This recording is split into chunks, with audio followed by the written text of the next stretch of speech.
విక్రమ్ గారికి గతంలో కొన్ని శాటిలైట్ మూవీస్ చెప్పిన ఇప్పుడు కమ్మింగ్ తంగ్లాన్ అని ఒక మంచి బొంబాట్ మూవీ అసలు పా రంజిత్ గారు డైరెక్ట్ చేశారు.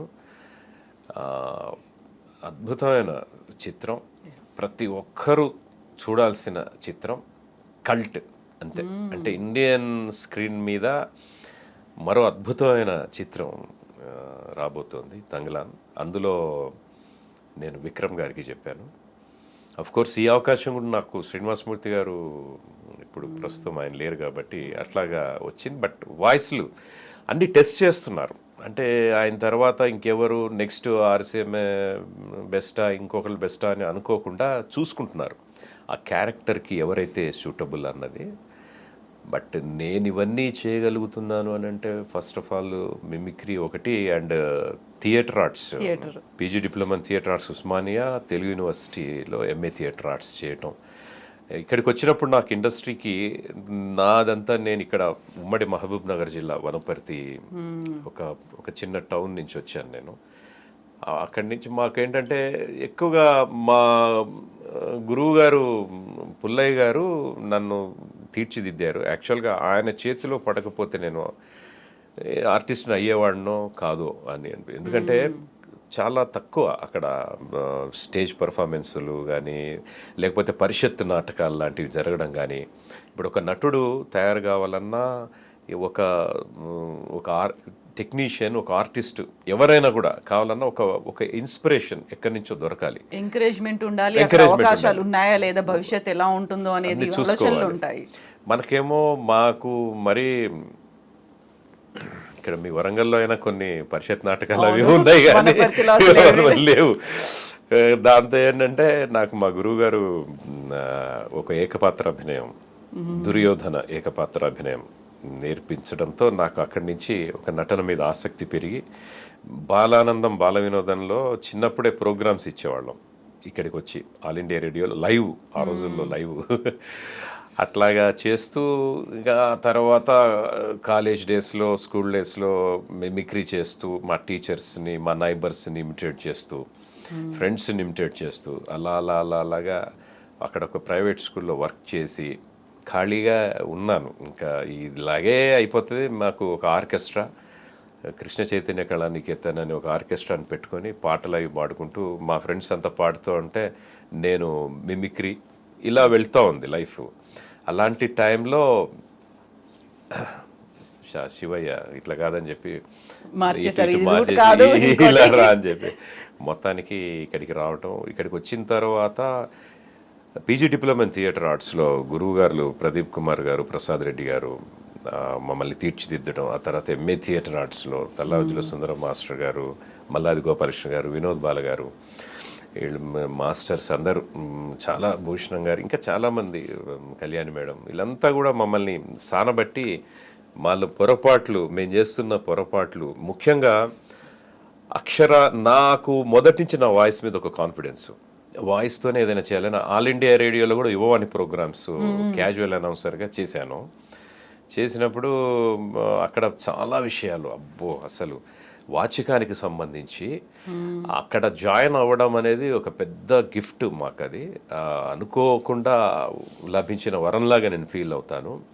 మేము అక్కడ ఆల్ ఇండియా రేడియోలో చేస్తున్నప్పుడు ఆనాటి దిగ్గజ అనౌన్సర్లు ఇంకా రిటైర్ అవ్వాల, వాళ్ళందరినీ ప్రత్యక్షంగా మేము ఆన్లైన్ చూసేవాళ్ళం.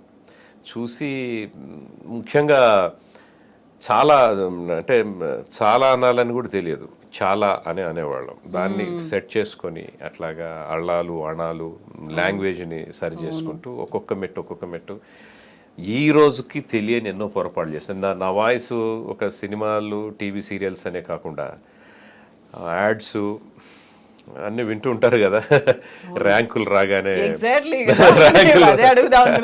ఇదే కాదు, హాలీవుడ్ మూవీలకు సంబంధించి తెలుగులో డబ్బింగ్ అనేది నిజంగా అది కష్టం అనిపిస్తుందా? ఇప్పుడు రెగ్యులర్ గా ఒరిజినల్ మూవీస్ కే డబ్బింగ్ చేయడం కష్టం ఉంటుందా? ఎప్పుడు కూడా ఒరిజినల్ మూవీస్కి డబ్బింగ్ చెప్పడం కష్టం. హాలీవుడ్ మూవీస్ లేదా వేరే అదర్ లాంగ్వేజ్ ఇంటూ తెలుగు కొంత స్వేచ్ఛ ఉంటుంది మనకి. ఇలా చేసుకోండి సార్, ఇలా డైలాగ్ మార్చుకోవచ్చు అంటే మార్చుకోండి అంటారు. బట్ తెలుగులో యాజ్ టీజ్గా డైలాగ్స్ అన్ని ఫిక్స్డ్. తెలుగులోనే చెప్పుంటారు లిప్పు. కొండొక్కచో తెలుగు తెలిసిన నటులకే చెప్పాల్సి వస్తుంది ఒక్కోసారి, అది అరుదుగా వస్తుంది అనుకోండి. అలాంటప్పుడు ఏమవుద్దంటే ఇంకొకటి, ఆ సినిమాను వీళ్ళు ఫస్ట్ క్రియేషన్ కాబట్టి ఒక స్ట్రైట్ మూవీ అనేది చాలా కేర్ ఉంటుంది. ఎన్నో ఆశలతో ఒక ప్రొడ్యూసర్ కానీ ఒక డైరెక్టర్ కానీ చేస్తారు కాబట్టి ఎక్కడ ఏ చిన్న పొరపాటు జరగకూడదని అనుకుంటాడు కాబట్టి ఒక్కొక్క డైలాగును 10 సార్లు 12 సార్లు చెప్పిన సందర్భాలు కూడా ఉన్నాయి. ఇంకా చెప్పలేను సార్, ఇంతకంటే జడ్జిమెంట్ పోతుందంటే వదులుతారు. అట్లా కూడా అంత పర్ఫెక్షన్ ఉంటుంది. బట్ డబ్బింగ్ మూవీస్ అంటే కొద్దిగా వెసులుబాటు ఉంటుంది. అంటే అందులో కూడా ఏ వర్డ్ అయినా పర్లేదు పెట్టుకోవచ్చు అనేది చేయొచ్చు. కొద్ది ఎక్స్ప్రెషన్ కూడా మనకు అనుకూలంగా మార్చుకునే. ఇప్పుడు బ్యాట్మెన్ ద డార్క్ నైట్లో హీత్ లెడ్జర్కి చెప్పాను, అది వచ్చిందండి వయ్యారి అన్న డైలాగు బాగా ఎప్పుడన్నా వాళ్ళు అప్పుడప్పుడు దేనికైనా ట్రోల్ చేస్తూ ఉంటారు. Good evening ladies and gentlemen. బాబా ఈ పెన్ను పీకారంటే పుచ్చలు లెగిసిపోద్ది, అందరూ కూర్చోండి. హార్వీ టెంట్కి తెలుసా? హార్వీ టెంట్ లపాకి అనుకుంటాను, నువ్వు వచ్చిందండి వయ్యారి అని అంటాడు. అది అవన్నీ కూడా కొన్ని ఒక్కోసారి అప్పుడక్కడక్కడ ట్రోల్ అవుతూ ఉంటాయి, కొన్నింటికి వైరల్ చేస్తూ ఉంటారు. మేము గెస్ చేయం అసలు ఈ డైలాగులు ఇలా వెళ్ళిపోతాయని కూడా. కొన్ని అనుకోకుండా భలే క్లిక్ అవుతూ ఉంటాయి, వాయిస్ రెగ్యులర్గా వింటూ ఉంటాం. అయితే ఇప్పటికీ ఇన్ని డాక్యుమెంటరీస్. ఒకనొక ఇయర్లో నంది అవార్డ్స్కి నాకు మొఘల్ రేకులకి నంది అవార్డు వచ్చింది. ఫస్ట్ పురాణ గాథలు కోదండరామరెడ్డి గారు దర్శకులు, నాగబాల సురేష్ కుమార్ గారు దానికి రచయిత. దానికి ఫస్ట్ ఆ శివయ్యకు చెప్పితే ఆయన మెచ్చి నంది ఇచ్చినట్టుగా ఫస్ట్ నంది వచ్చింది నాకు. శ్రీధర్ గారని కర్ణాటక, ఆయన బెంగళూరు, ఆయన మంచి డాన్సరు, శివుడి క్యారెక్టర్ బాగా ఫేమస్, ఆయన చేశారు, ఆయనకు చెప్పాను. అట్లా ఫస్ట్ నంది. సెకండ్ నంది వచ్చేసి డార్లింగ్ మూవీ అందులో ముఖేష్ ఋషి గారు చెప్పారు. థర్డ్ నంది 2010కి మొఘల్ రేకులు ఇది అనౌన్స్ చేశారు, best dubbing artist for serials. అదే ఇయర్ డార్లింగ్ కూడా best dubbing artist for movies కూడా. ఒకే ఇయర్లో 2 నందులు టీవీకి మూవీకి తీసుకున్నాను. నా కోరిక ఏముందంటే డ్రామా కూడా తీసుకోవాలి మనకి, ఎందుకంటే టీవీ సంగీత నాటక అదే ఉండింది. బట్ నేను 3 తీసుకోలేకపోయాను. ఇక్కడ సమ్మెట గాంధీ గారని ఆయన 3 సినిమాకి, టీవీకి అండ్ డ్రామాకి తీసుకున్నారు. ఆయన నటనలు తీసుకున్నారు. ఒకవేళ నేను తీసుకొని అంటే ఎట్లాగా నాటకం అంటే యాక్టింగే తీసుకోవాలి, బట్ ఆ కోరిక నెరవేరలేదు. ఇప్పుడు మనకు నంది అవార్డులు లేవు కదా. అయితే ఆ ఇయర్ 2 వచ్చింది చాలా. అదొకటి రేర్, అటువంటిది ఒక ఇన్సిడెంట్. ఆ ఇయర్ బుర్రా వెంకటేశం గారు చైర్మన్ ఉన్నారు ఎఫ్డిసి.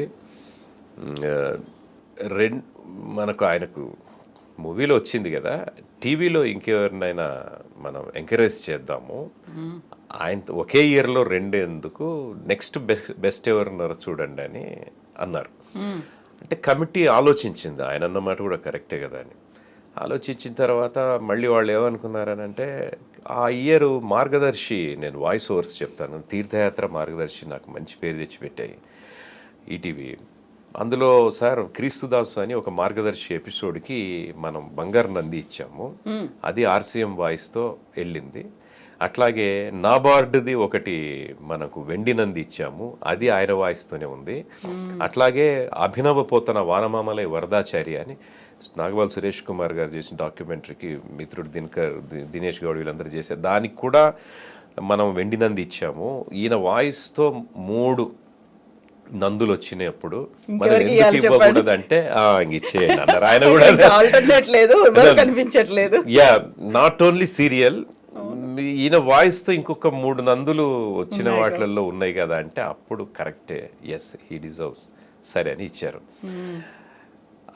ఆ రకంగా ఇంత వాయిస్ ఓవర్స్ విషయంగా క్లిక్ అయిన, యాడ్స్లో క్లిక్ అయిన, సినిమాల్లో టీవీ సీరియల్స్లో రేడియోలో అనౌన్సర్గా, రేడియోలో B high grade drama audition ఆర్టిస్ట్గా ఇన్ని చేసినా కూడా ఈ రోజుకు మేము పొరపాట్లు చేస్తున్నాము అంటే నిన్న మొన్న ఒక కొత్త విషయం తెలుస్తుంది, అసలు తెలిసింది. ఆదిదేవుడు, అధినాయకుడు ఏది?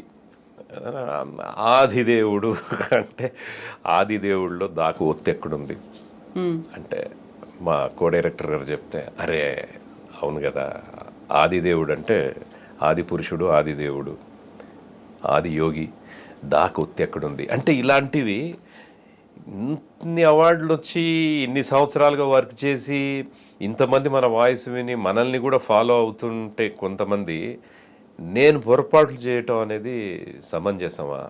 కాదు కదా. మనం చేసే పొరపాట్లు నెక్స్ట్ రిఫ్లెక్ట్ అయ్యి వచ్చే జనరేషన్ మీద ఆ ప్రభావం పడొద్దు అని పలికే ప్రతి అక్షరం వెనుక ఒక బాధ్యత. అయితే